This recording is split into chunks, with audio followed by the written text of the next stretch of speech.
Assalamualaikum warahmatullahi wabarakatuh. A'udzu billahi minasy syaithanir rajim. Bismillahirrahmanirrahim. Alhamdulillahi rabbil alamin wassalatu wassalamu ala asyrafil anbiya'i wal mursalin sayyidina Muhammadin wa ala alihi wa sahbihi ajma'in. Subhanaka la ilma lana illa ma 'allamtana innaka antal alimul hakim. Wala hawla wala quwwata illa billahil aliyyil azim. Rabbi shrah li sadri wa yassir li amri wahlul 'uqdatam min lisani yafqahu qawli wasaddid lisani wahdi qalbi bihaqqi nabiyyika Muhammad sallallahu alaihi wasallam.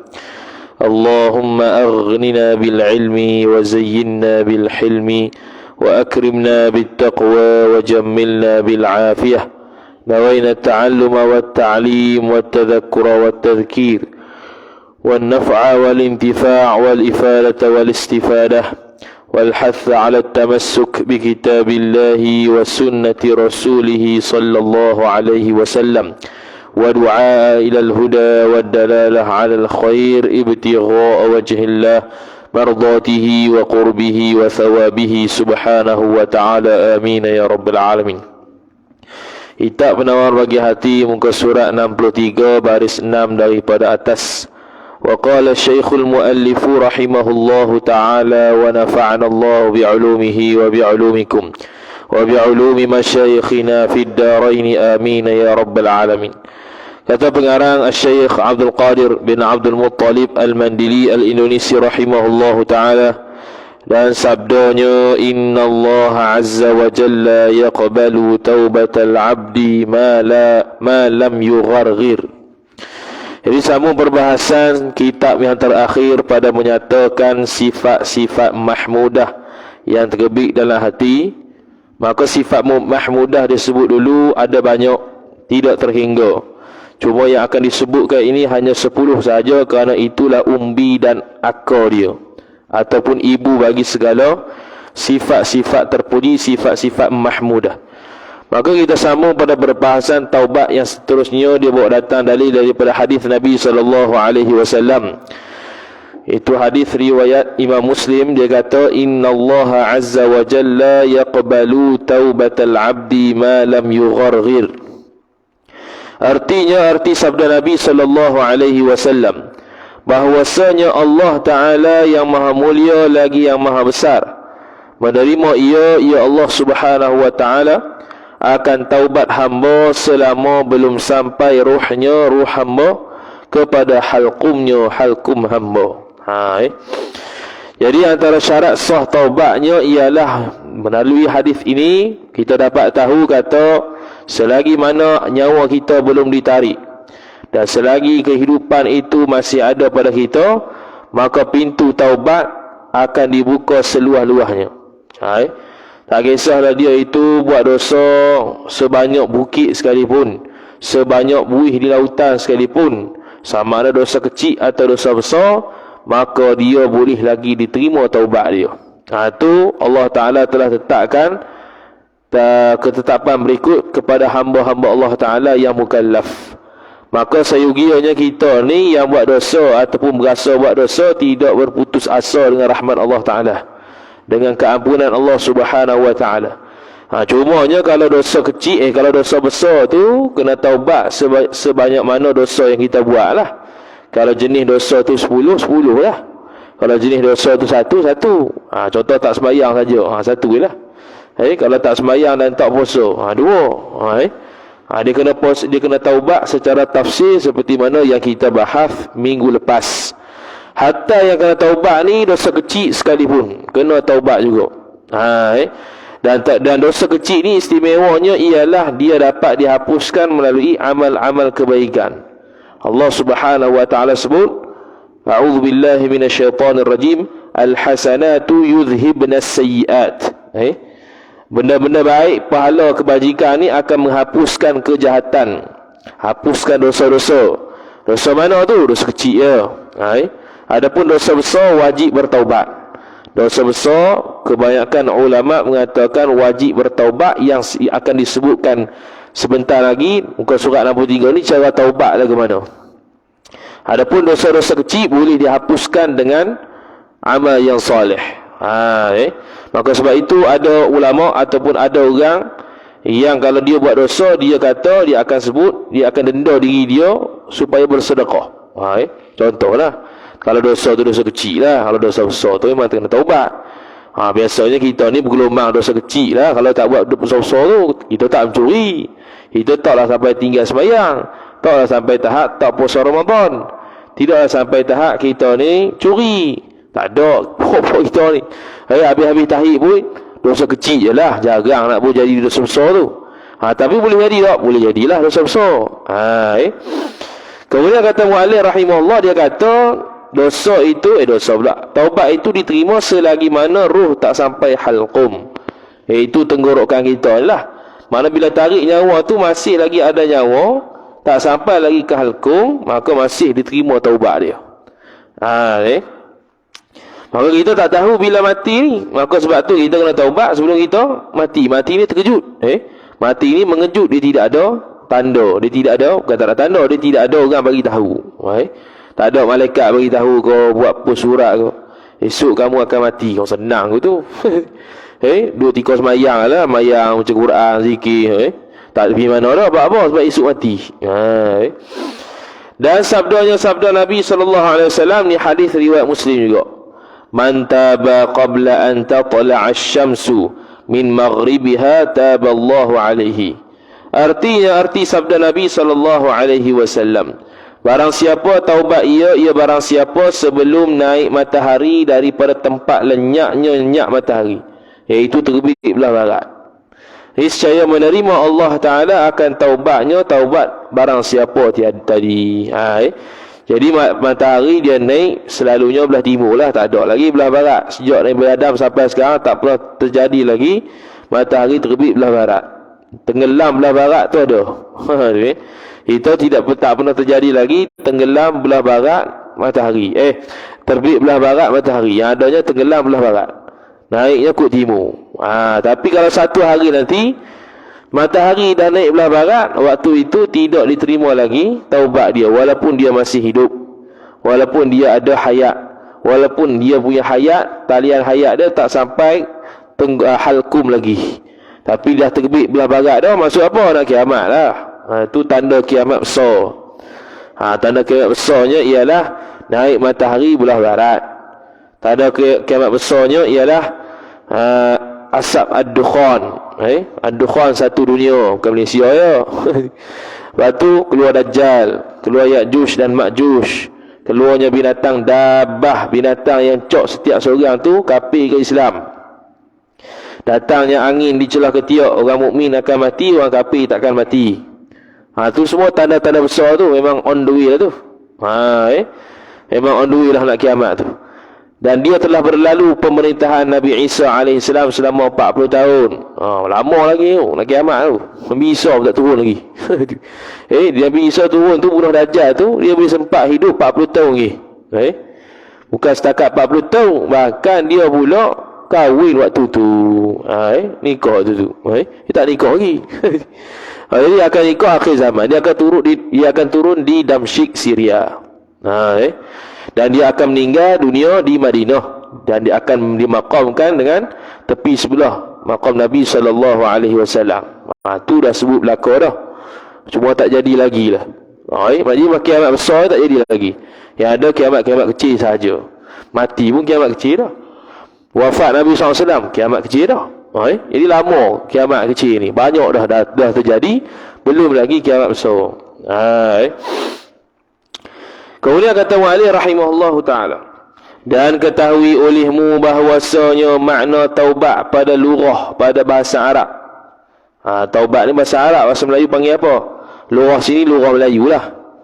Bukan lurah bahasa Arab tu. Ialah kembali dan pulang. Itu asal dia. Taubat ni kembali pulang. Taubat, taba. Kembali aku. Kembali mana? Kembali ke tempat asal. Boleh. Kembali ni, sini kembali pada Allah lah, daripada syarak. Kembali sini kembali pada Allah Ta'ala, iaitu kembali kepada jalan ta'at daripada maksiat. Kalau kita kembali daripada masjid ke rumah, tu kembali juga, tu kembali lain. Ni kembali pada Allah dengan makna kembali daripada maksiat kepada ta'at semula. Tu kembali kepada Allah yang bernama taubat. Dan pada syarak barang yang berhimpun padanya pada taubat tu 3 rukun. Syarak ni panjang sikit, ada 3 rukun baru dipanggil taubat. Mana kalau tak ada salah satu 3 ni tak panggil taubat. 3 ni yang akan disebut ni lah dia panggil taubat nasuha, taubat yang sesungguh-sungguhnya. Jadi kalau taubat tak cukup rukun ni, makna dia tidak bertaubat dan taubat dia tidak sah. Maka bila taubat dia tidak sah, maka dituntut untuk bertaubat lagi, tak lepas lagi pada dia. Jadi kita kena tahu 3 rukun ni supaya kita kalau buat dosa besar ataupun dosa kecil, kita boleh bertaubat dengan adanya 3 rukun ni. Maka mana rukun tu? Pertama menyesal atas mengerjakan maksiat. Tu yang kena ada. Kita buat maksiat, contoh mencuri, tak sembahyang, tak puasa. Kita nak taubat. Macam mana? Pertama menyesal.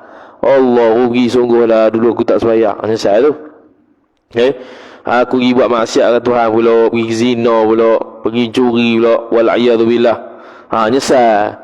Jadi maknanya kalau dia taubat, astagfirullah, tapi tak ada perasaan menyesal tu, masih lagi ada keazaman dan cita-cita untuk buat balik maksiat, dalam keadaan dia istighfar, tak kira taubat tu. Walaupun dia astagfirullah. Dia astagfirullah. Tapi dalam hati tak apa, lagi aku buat balik, tak jadi. Tu tak jadi taubat. Dia kena menyesal, betul-betul menyesal. Tak kisahlah menyesal tu menangis keluar air mata ke, tak menangis keluar air mata ke, asal menyesal tak mestinya nangis. Nangis pun tak mesti menyesal. Jadi menyesal ni dia adalah hati. Dia berasa rugi dia buat benda maksiat ni. Dia berasa buang masa buat benda maksiat ni. Dia berasa terhina bila tak buat sembahyang puasa, contohnya. Dia rasa menyesal. Satu. Sebab apa begitu? Kerana Allah Subhanahu Wa Taala. Tak habis itu, tu ayat habis tu. Menyesal atas mengerjakan maksiat kerana Allah Taala. Jadi kalau kerana lain tak jadi dia. Dia menyesal sungguhlah aku pergi berzina. Lain kali tak mau buat. Sebab apa tak mau buat? Sebab mak pak marah. Tak jadi. Sebab apa marah? Sebab apa menyesal? Sebab takut tak boleh kahwin dengan orang lain pula. Tu tak jadi. Tu bukan kerana Allah Ta'ala, tu kerana makhluk. Jadi tu pun tak dipanggil taubat. Jadi taubat tu satu-satu. Rukun dia ada 3. Ni pun utama. Jadi kalau dia menyesal main-main, tak jadi. Kalau dia menyesal selain pada Allah, tak jadi. Dia kena menyesal sungguh, lagi pula kerana Allah Ta'ala. Maka tiada sah taubat mereka yang tiada menyesal. Satu. Faham kata tu, orang yang tak menyesal, dia buat rukun yang kedua akan datang, dia buat rukun yang ketiga, tapi tak ada rasa nyesal, dia rasa nak buat lagi. Tu tak jadi. Tak sah taubat dia. Ataupun menyesal ia seorang tiada kerana Allah Ta'ala, seperti menyesal ia seorang kerana bala yang turun atas seorang disebabkan maksiat tu. Dia tak mau buat maksiat sebab takut kena bala tu ya. Tu bukan kerana Allah Ta'ala, maka tu tak dipanggil sebagai taubat. Aku tak maulah buat berzina ni, buat mencuri, buat apa? Sebab asyik kena tsunami. Dia menyesal, tapi bukan kerana Allah Ta'ala, kerana takut tsunami. Kerana takut bala ke dia, takut miskin, takut muflis. Maka semua tu taubat bukan kerana Allah. Jadi tidak sah taubat dia. Tu rukun pertama. Jadi bila seorang itu sudah menyesal, lepas tu kerana Allah Ta'ala pula, maka yang kedua pula, dia kena cek nombor 2 pula. Dan yang kedua, meninggalkan akan maksiat yang taubat ia seorang daripadanya maksiat. Sini dia bahasakan dengan tinggal. Kalau Syekh Ismail Al-Fatani rahimahullahu ta'ala, dia bahasakan dengan pantang, bukan tinggal. Sebab apa? Sebab tinggal ni makna dia buat kemudian tinggal. Tu tinggal. Jadi bukan nak maksudkan begitu. Kita nak maksudnya ialah tak sentuh langsung maksiat tu. Tu pantang. Pantang dan tinggal lain. Tinggal ni macam kita buat dulu, tu tinggal. Tu tinggal tu. Tapi kalau pantang ni makna tak sentuh langsung maksiat tu. Yang tu maksud yang dikehendaki pada rukun yang kedua. Iaitu dia tak buat langsung maksiat yang dia taubat tu, tak buat. Dia pantangkan diri. Dia diri dia jangan buat maksiat yang dia telah taubat ni. Tu rukun kedua nak sah taubat. Jadi kalau dia taubat menyesal kerana Allah Ta'ala, tapi duk pi lagi kat maksiat tu, dia pergi lagi tempat berzina tu, tak jadi. Menyesal dah kerana Allah Ta'ala, dia masih lagi pergi tak diri dia, dia tak pantangkan diri dia daripada berzina, maka tu pun tidak sah taubat dia. Maka tiada sah taubat mereka yang meninggalkan ia mereka akan maksiat, yang taubat ia seorang. Maka tiada sah taubat mereka yang la'alla sawab. Maka tiada sah taubat mereka yang tiada meninggalkan, bukan yang meninggalkan. La'alla sawabnya ialah terjatuh tiada. Kerana yang meninggalkan maksiat tak ada apalah.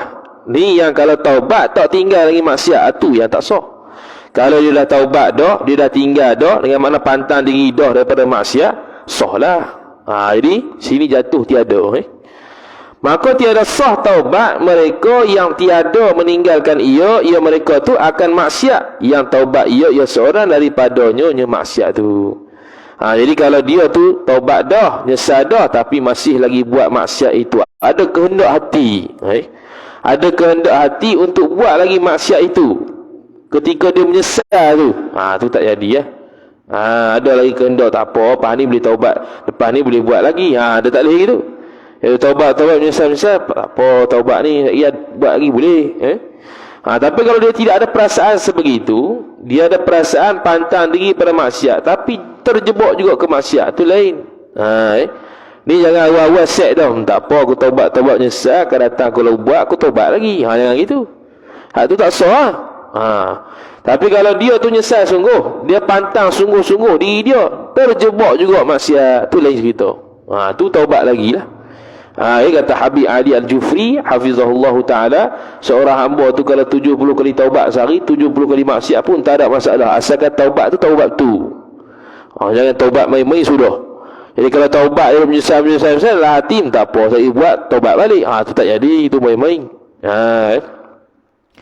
Dan yang ketiganya, mencita-cita atas ketiadaan kembali ia seorang kepada umpama maksiat, yang taubat ia seorang daripada taubat daripada maksiat tadi. Yang ketiganya ialah dia berazam, lepas pantang diri, dia berazam sungguh-sungguh, aku tak mau kembali dah maksiat tu, aku tak mau buat dah. Pertama tu tadi menyesal sungguh-sungguh kerana Allah Ta'ala. Keduanya dia pantang, dia diri dia daripada buat maksiat itu. Yang ketiga, dia tambah lagi sil yang ketiga, iaitu dia azam sungguh-sungguh tak akan sentuh dah maksiat tersebut. Tu baru taubat sungguh. Tiga tu baru sah taubat dia. Tak ada salah satu tiga rukun ni tidak sah taubat dia sia-sia. Taubat ni Allah Ta'ala kiaskan dan samakan macam orang yang bersuci. Innallaha yuhibbut tawabin wa yuhibbul mutatahhirin. Dalam surah Baqarah. Innallaha, sesungguhnya Allah Ta'ala, yuhibbut tawabin, sangat suka orang yang bertaubat, wa yuhibbul mutatahhirin, dan Allah Ta'ala sangat kasih dan suka kepada orang yang suci bersih. Ada kaitan tak? Ada kaitan. Suci bersih mutatahhirin, suci bersih zahir. At-tawabin, suci bersih hati. Suci bersih maksiat batin. Maksiat ni tak nampak warna hitam ke, tiba-tiba maksiat tak ada, busuk ke tak ada. Kalau maksiat tu kalau kita buat jadi busuk, orang tak pakat buat maksiat dah. Orang semua pakat buat baik saja. Sebab apa? Sebab bahkan bau harum. Kalau buat maksiat akan bau busuk. Dia kena kira gitu. Kena cakap benda apa, nak buat sesuatu, nak etikot sesuatu, nak buat sesuatu, nak cakap sesuatu, kalau aku buat ni agak-agak kalau jadi dosa dah. Kena fikir. Sebab kalau dia tu buat dosa, timbul bau busuk, pakat orang tak buat dosa belaka dah, pakat berhati-hati belaka nak buat dosa. Takut silap cakap dosa lah. Sebab apa? Sebab bau busuk. Masalah tak ada tu. Allah Ta'ala tak zahirkan bau busuk ke, bau tengik ke, jadi hitam legang ke, tak ada.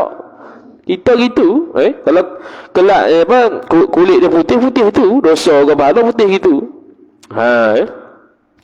Ni rukun taubat. Maka tiada sah taubat mereka yang tiada mencita-cita atas ketiadaan kembali kepada umpama maksiat seorang itu. Jadi kalau dia menyesal, dia pantang diri dah daripada maksiat, tapi tak ada azam untuk tidak membuat kembali, maka tu pun tak sah juga. Jadi tiga rukun utama. Dia sebenarnya ada satu lagi, iaitu mengembalikan hak orang. Bukan soal sebelah saja ni, mengembalikan hak orang lain yang dia zalimkan. Contoh curi harta kau, dia kena pulangkan semula. Tu kalau membabitkan makhluk. Hak ni yang tiga ni membabitkan Tuhan. Yang keempat, mengembalikan harta semula ataupun hak yang dia zalim ke atas orang. Hak tu sesama manusia. Tu empat lah. Maka tiada sah habis. Ini hak ni lah yang tiga ni. Jika maksiat itu tiada meninggalkan fardu dan tiada bergantung dengan manusia. Tiga ni. Contoh fardu apa dia? Mayang, puasa, zakat. Kenapa kalau gantung dengan fardu? Kalau kait dengan fardu, kena qadha lah bang. Cara taubat ni kena qadha lah. Bukan astaghfirullah saja. Fardu lah mayang, fardu, qadha. Puasa fardu, qadha. Zakat fardu, bayar. Apa lagi? Kait dengan manusia, aku curi, bagi balik barang tu. Tak ada dah barang tu, bagi balik nilai dia. Tak tahu mana orang dia, niat sedekah. Selesai. Tu kalau kait dengan orang. Jadi dia dikecualikan dua lah. Iaitu kalau benda tu fardu dan manusia, tu lain cerita. Dia tak cukup tiga ni. Ditambah hak nombor 4. Kalau hak fardu kena tunaikan qadha semula, kalau hak orang kena kembalikan semula. Tu yang nombor 4 kalau kaitan dengan fardu ataupun orang manusia.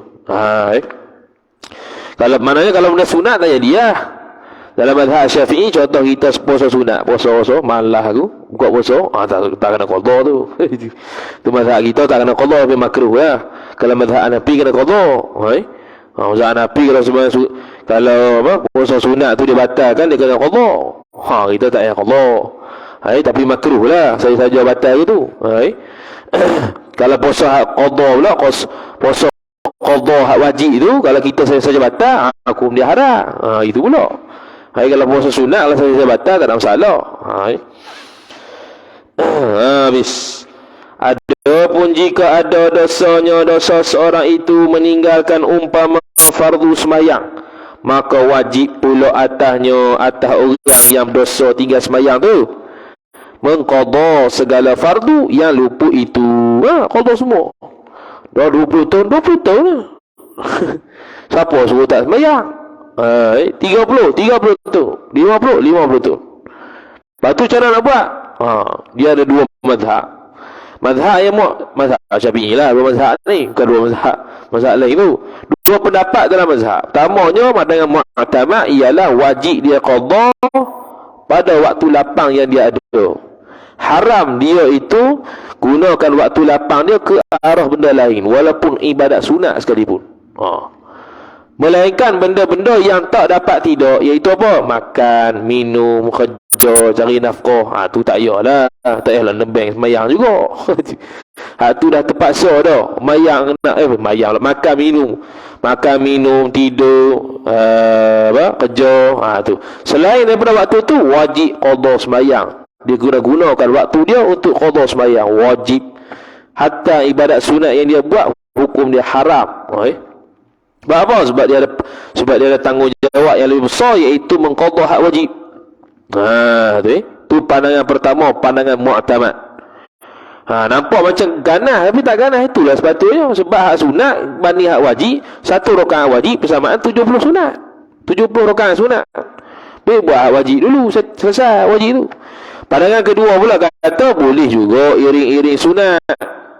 Boleh juga iring-iring sunat dalam keadaan dia ada azam untuk dia qadha semua. Tu pandangan kedua lah. Pandangan yang bukan mu'tamad dalam mazhab Syafi'i. Kemudian kemudian berkaitan dengan luput fardu ni pula. Luput fardu makna dia tidak buat sembahyang fardu. Dia kena qadha. Kena qada ni ada dua. Okey, pertama qada ada dua. Qada ni ada dua. Satu, dia tak semayang kerana diuzurkan syarak. Yang kedua, tak semayang kerana tidak diuzurkan syarak. Yang tidak diuzurkan syarak, contohnya dia sengaja tinggal, malas aku semayang. Okey, ni makna dia ditinggal semayang dalam keadaan tidak diuzurkan syarak. Maka bila dia tinggal semayang dalam keadaan tidak uzur syarak ni, dia wajib qada segera hak tadi kita sebut tu. Tapi kalau dia itu tinggal sembahyang kerana ada uzur syarak, contohnya ialah perempuan haid, masuk asar 4 setengah, tiba-tiba 4.25 kering. 4.25 kering, suci lah. Jadi tinggal 5 minit tu. Jadi macam mana? Zuhur wajib. Mandi tak sempat, keluar tu. Wajib qada. Tapi wajib qada tak segera. Tak sunat, tak wajib segera. Sunat saja segera. Mana dia tak, kalau dia tak terus sembahyang zuhur pun tak apa. Dia nak sembahyang zuhur ke apa? Pukul 12 malam. Ikut dia lah. Sebab apa? Sebab dia tinggal sembahyang kerana ada keuzuran syarak. Tu tak apalah. Tapi kalau yang tak ada keuzuran syarak saja tinggal lah. Sebab kerja lah. Tu semua tu tak dimaaf oleh syarak, maka wajib segera qada. Sama lah dalam tidur pun. Contoh dia bangun, contoh subuh pukul 6. Dia bangun dah pukul 6. Malah tidur tu. Hari pukul 7 habis subuh, contohnya 7 suku. Masuk subuh 6 pagi. 7 suku tu habis waktu subuh. Dia pun bangun pukul 6 dah. Mengantuk, rasa nak tidur. Boleh tak tidur? Tu ada perbahasan detail. Kalau dia tidur tu dia zan, dia sangka kata, aku boleh bangun ni sebelum 7 suku. Tak apa, boleh tidur, harus. Tapi kalau dia zan, kalau aku tidur ni memang aku lajak pukul 9, maka hukum dia haram tidur. Okey, kalau dia tidur juga. Situasi pertama tadi harus tidur. Okey. Dia tidur, lepas tu terlepas. Allah, 7.30 orang bangun. Lepas tu kan hukum dia dosa tak? Tak dosa, tapi dia wajib qada, tapi tak wajib qada segera. Sebab apa? Sebab dia zan dah tadi, berat sangka boleh bangun sebelum pukul 7 suku, tiba-tiba tak boleh. Terlajak juga. Beza hak nombor 2, dia zan kata, aku kalau tidur balik ni pukul 9 lah bangun. Dia tidur juga, hukum dia haram dan memang terlajak sungguh, maka dia wajib qada segera. Lain tu. Tu bab qada sembahyang tu. Bab qada sembahyang tu dalam waktu. Okey, kalau sebelum waktu macam mana? Contoh dia subuh pukul 6. Dia nak tidur lewat pukul 1, pukul 2. Dan dia tahu kata, kalau aku tidur pukul 1 ke 2 ni, terlepas dah subuh ni. Adakah dia wajib tidur awal ataupun bagaimana? Maka ulama sebut khilaf pandangan. Khilaf ulama dalam masalah sebelum masuk waktu. Kalau dia masuk waktu, contoh dia masuk waktu pukul 6 subuh, pukul 2 dia baru tidur dalam keadaan dia tahu dah pukul 2 ni memang confirm aku lena. Memang keluarlah waktu subuh ni. Adakah haram dia tidur lewat? Ada khilaf. Ada yang kata haram, ada yang kata tak haram. Yang kata haram kerana kias hak tadi dalam waktu. Sebab dia zon kata boleh keluar waktu kalau dia tidur. Pandangan kedua tidak haram kerana dia belum ada taklif lagi sembahyang subuh. Sembahyang subuh pukul 5, sekarang pukul 2, belum lagi masuk waktu. Maka tidak ditaklifkan, tidak diwajibkan atas dia subuh lagi, maka tidak haram dia tidur lewat. Tu kalau sebelum waktu. Ni bab bekoh ni, bab mayang. Kena ambil tahu lah. Dia berkaitan dengan seharian kita, nak tidur bila nak qada semua tu. Qiyas lah waktu lain pun. Ni waktu subuh ni biasanya subuh lah yang teruk. Hak qiyas lah, hak lain tu zuhur, asar, maghrib, isyak sama je. Kalau kita nak tidur tu, waktu maghrib sebelum isyak kalau kita tidur makruh. Lepas maghrib tidur, belum lagi masuk waktu isyak, makruh hukum dia. Kenapa? Kerana takut terlajak sampai subuh. Tu ya. Tapi kalau dia pasti boleh bangun, silalah nak tidur tu. Tapi makruh lah. Makruh tidur sebelum maghrib. Makruh tidur sebelum isyak. Sebelum sembahyang isyak. Bukan sebelum isyak, sebelum sembahyang isyak. Hati-hati tu dia punya perkataan tu. Sebelum isyak tu mana pukul 8.30 hari. Sebelum sembahyang isyak, mana kalau dia sembahyang isyak pukul 12, mana sebelum pukul 12 tu dia makruh tidur sebab belum sembahyang lagi. Okay. Tu berkaitan dengan luput fardu mayang. Wajib dia qada. Semua. Dah macam mana? Satu lagi. Dah macam mana saya kalau aku qada mati ke mana? Mati tu sebab tu kena syarat azam. Dia kena berazam nak qada semua. Lepas tu mati tengah jalan. Mudah-mudahan Allah Taala ampun. Tu ya. Dia dah taubat sungguh dah, dia nak buat dah qada mayang, tiba-tiba takdir Allah Taala mati. Tak apa. Tak ada masalah. Dia ampun Allah Taala. Cuma dia tanggungjawab dia ialah qada mayang. Bukan takdir Tuhan tu nak mati ke dia atas dia. Bukan tanggungjawab dia nak mati ke dak. Tanggungjawab dia ialah qada. Mati ke hidup tu Allah Taala punya urusan. Jadi dia kalau mati qada tengah jalan tu tak ada masalah. Yang pastinya nak qada tu. Tu. Tak kisahlah dia baru qada untuk setahun kot. Padahal lagi 19 tahun lagi nak perlu qada. Tak ada masalah. Dia mati tengah jalan buat kan? Asalkan dia taubat suruh mati. Asalkan dia berazam untuk dia sempurnakan semua sembahyang dia. Tapi kalau dia tidak ada azam, maka dia tidak dipanggil sebagai orang yang nak sembahyang. Maka dia masih berdosa. Lepas tu bila masuk waktu, dia dua pilihan. Sama ada sembahyang selalu, ataupun kalau nak sembahyang lewat, dia kena ada azam. Azam kata, aku nak sembahyang dalam waktu sehari, pukul 3 Zuhur contohnya. Maka baru boleh. Dengan makna kalau dia mati pukul 2, tak ada masalah. Tidak ada dosa tak sembahyang Zuhur, tak ada. Sebab apa? Sebab dia telah azam. Beza kalau dia tidak ada keazaman masuk waktu Zuhur, dia tak ada azam untuk sembahyang pukul 3. Tiba-tiba mati pukul 2. Dia mati dalam keadaan tak sembahyang. Tu beza tu. Habis. Kemudian kata mu'allif rahimahullah, ini baru mayang, puasa sama juga. Tak puasa 30 tahun wajib qada. 30 tahun kali 30 hari. Kira ni lah berapa hari kena qada tu. Lepas tu kena fidyah pula. Bayar fidyah tu 4 tahun tu. Bayar sendiri, kira sendiri lah beribu-ribu. Berapa ratus ke berapa ribu. Satu cupak satu hari. Kalau dia lompat hari 30 hari 30 lah. 30 hari 30 cupak sehari. Untuk tahun pertama. Tahun pertama baru. Tahun kedua, tahun ketiga lain pula tu. Kira sendiri kita pernah kira Pok dia mati tak pernah puasa. Okey. Kira lah 30 tahun ke 40 tahun lah, tak pernah puasa. Jenuh nak kira kereta tu. Balik tarawih tak habis kira. Kira tu dia beribu. Tu padah lah tu. Bukannya dia tinggal dia tinggal 30 hari pada 30 tahun lepas, bukan. 30 hari pada setiap tahun 30 tahun. Dia kalau 30 hari 30 tahun lepas tak puasa, hak yang tahun kedua, tahun ketiga sampai tahun ke-30 ni puasa. Tak apa, senang. Lompat tahun kali 30 lah, senang, selesai. Ni 30 hari tiap-tiap tahun sampai 30 tahun. Tu parah. Tu. Mana? Dia yang lompat tahun tu ikutlah kalau dia start daripada akhir balik tak puasa dah, akhir balik ni akhir balik yang saya kira ni. Sejak akhir balik sampai mati tak pernah puasa. Tu anak dia tu ni bayar cupak tu lah. Sekali qada tu. Allah bagus. Sama juga sembahyang. Sembahyang pun ada pandangan dhaif mazhab Syafi'i kata boleh bayar kafarah cupak ni. Tapi pandangan muktamad tak ada untuk sembahyang. Untuk sembahyang pandangan muktamad tidak ada bayar cupak-cupak kifayah kifarat ni tak ada, dan untuk qada sembahyang untuk dia pun tak ada pandangan muktamad.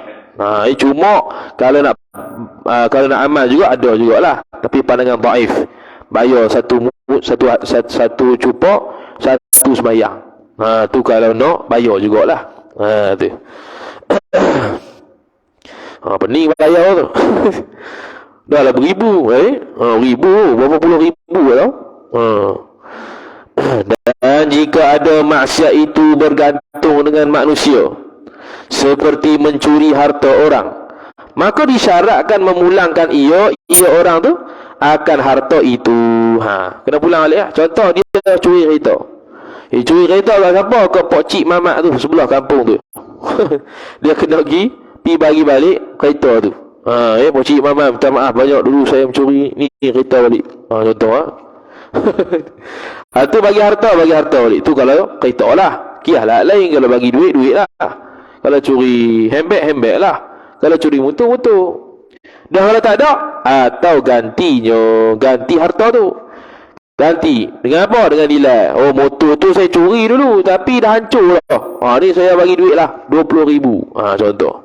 Beli motor yang sama ataupun motor yang lebih canggih contohnya. Bayar harga motor tu. Bayar harga kereta yang dia curi tu. Bayar harga barang yang dia ambil tu. Kepada empunya seorang. Dan kalau tak ada juga macam mana? Bukan tak ada, dia nak bertaubat tapi tak tahu orang yang dia curi tu, tak tahu duduk mana. Tak kenal pasti siapa dia, mati ke tak lagi tak tahu. Tu Imam Ghazali fatwa, dia kena pi sedekah kat Masjid Surau atas nama dia. Mudah-mudahan di akhirat nanti dia dapat pahala, tak tuntut lagi kita lah. Itulah harapannya.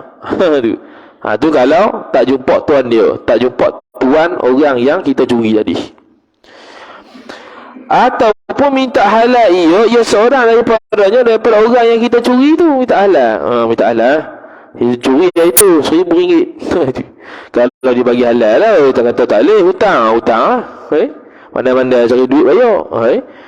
Itu saya ada curi perumahan kereta ni, tapi sekarang dah hancur, dah terjun junam kat gua dah. Macam mana? Tak boleh, kena bayar lah.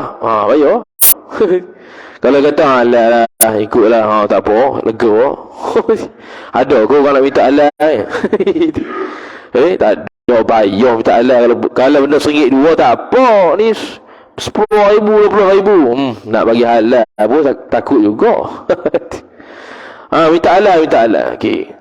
Minta halal tu dengan tafsir pada mazhab kita Syafi'i. Okey, hak ni minta halal yang tafsir ni biasa yang kita nampaknya bab mengumpat lah. Kita mengumpat apa dia? Mengumpat bodoh. Wajib minta maaf. Minta maaf semalam aku kata ni bodoh. Tu tafsir. Terperinci bab minta halal. Minta halal ni supaya apa? Supaya tidak ada tanggungan dosa, tidak ada dosa mengumpat tu di kita. Maka kita minta halal kepada orang yang kita umpat. Minta halal sungguh secara tafsir terperinci apa yang kita umpat tu. Kalau hak ni, kalau ada ni, baik sungguh orang tu. Kita beritahu orang yang kalau macam ni minta maaf detail ni, pertamanya kita tahu dia belajar, yang keduanya baik orang dia. Hak tu minta maaf sudah. Maaf sudah lah. Saya kata gitu aja. Terus gitu. Terus ke episod lah. Dah ngumpat lah kan. Yang kalau dia minta maaf secara tafsir ni, kita beritahu dua benda. Pertama dia belajar, yang keduanya orang baik kawan ni. Tak apa kita maaf lah. Bukan ada apa pun. Bersalahan pada mazhab Imam Malik, memada minta halal dengan ijma'. Hak ni nak ijma' macam mana? Selamat Hari Raya, maaf saya batin, selamat. Tak payah dah aku sebut ni bodoh apa, tak payah. Pakat Maliki belakang abang ni. Saya malas dah tak Syafi'i sebenarnya. Sudah hari tu. Aduh. Okey, ijmali mana umum lah. Saya minta maaf. Kosong. Ni nak raya lagi 30 hari lagi. 30 hari 2 bulan lagi. Selamat Hari Raya, maaf dari batin, kosong. Habis tu ijmali. Kosong lah, free lah apa benda. Macam-macam style. Saya minta maaf. Okey, selesai ijmali. Nak taklid ni boleh, tak salah. Dia asal ada pendapat dan pendapat tu pendapat mu'tabar, silalah taklid. Tapi kalau yang warak sikit, ambil mazhab Syafi'i lah. Nak minta halal ni minta sungguh-sungguh. Minta halal buat lebih kurang. Lepas tu, dan ada pada mazhab Maliki tu keluasan. Luas sikit lah, senang, mudah. Ni mungkin kita boleh taklid mazhab ni kalau dia yang kita nak minta maaf ni jenis bekeng ke, jenis tak murah hati ke. Boleh lah nak guna dulu buat mazhab Maliki ni. Lepas nanti dah baik lama-lama, boleh lah kita bagi tahu apa yang kita umpat tu. Minta maaf detail pula. Boleh gitu. Mungkin kita guna mazhab Maliki sebab apa? Sebab ini tengah marah ni. Dah ada masalah banyak. Aku pula bagi tahu detail ni, kau marah pula. Jadi kita guna mazhab Maliki dulu, minta maaf secara ijmali, lepas hak kita tu. Lepas tu lama-lama dah baik dengan dia, kita minta maaf secara tafsir tu. Aku dulu sebenarnya pernah rompak hang ni. Baru cerita ni kalau tama-tama dah lah musuh dengan kita, minta maaf, tafsir pula. Parah. Lagi jauh hubungan ada. Kita guna hak maliki dulu. Tu kalau cerdik sikit lah. Tu. Maka jika tiada kuasa ia seorang memulangkan harta tu, dan tiada menghalalkan oleh yang empunya tu. Maka hendaklah bersungguh-sungguh ia orang tu pada mengikhlaskan taubat seorang dan memohonkan akan Allah Ta'ala, mudah-mudahan menjadikan ia orang yang nak taubat tu akan yang empunya harta itu redha pada hari kiamat. Ni yang terakhir. Dan minta maaf dah, dia tak maaf pas sudah. Ya ada orang pasien tak mau maaf orang lain. Dia ni buat teruk dengan aku dah. Nak maaf buat apa?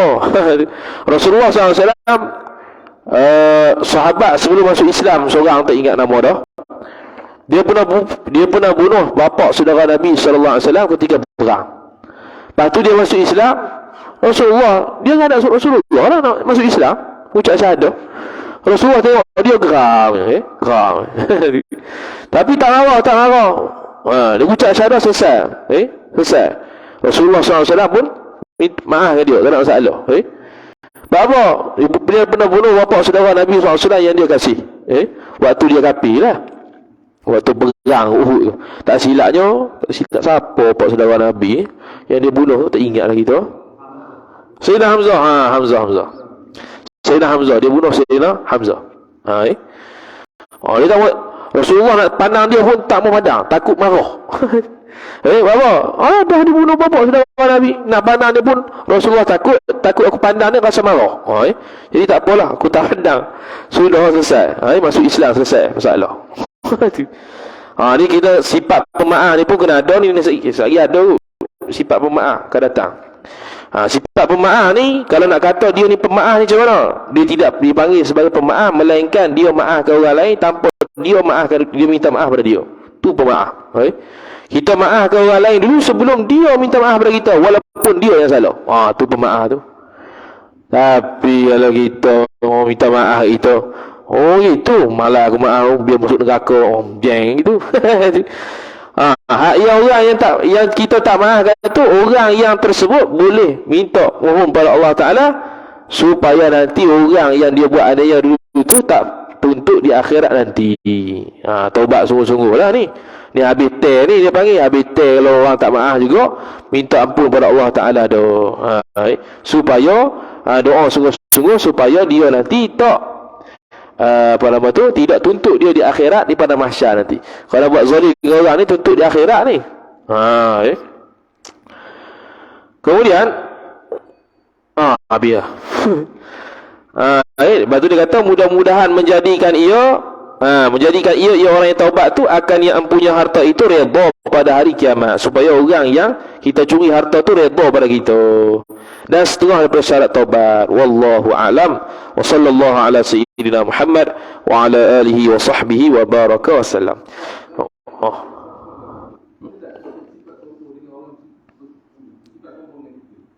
Boleh? Orang yang bersifat sombong kita boleh bersifat sombong semula dengan dia. Koda lah dengan lajak. Koda dia lah. Kalau dia sombong, kalau dia sombong satu, kita sombong satu. Jangan dia sombong satu, kita sombong 10. Tak jadi. Wallahu a'lam. A'udzu billahi minasyaitonir rajim. Bismillahirrahmanirrahim. Alhamdulillahirabbil alamin wassalatu wassalamu ala asyrafil anbiya'i wal mursalin sayyidina Muhammad wa ala alihi wa sahbihi ajma'in. Allahumma zidna ilma warzuqna fahma. Allahumma zidna ilma warzuqna fahma.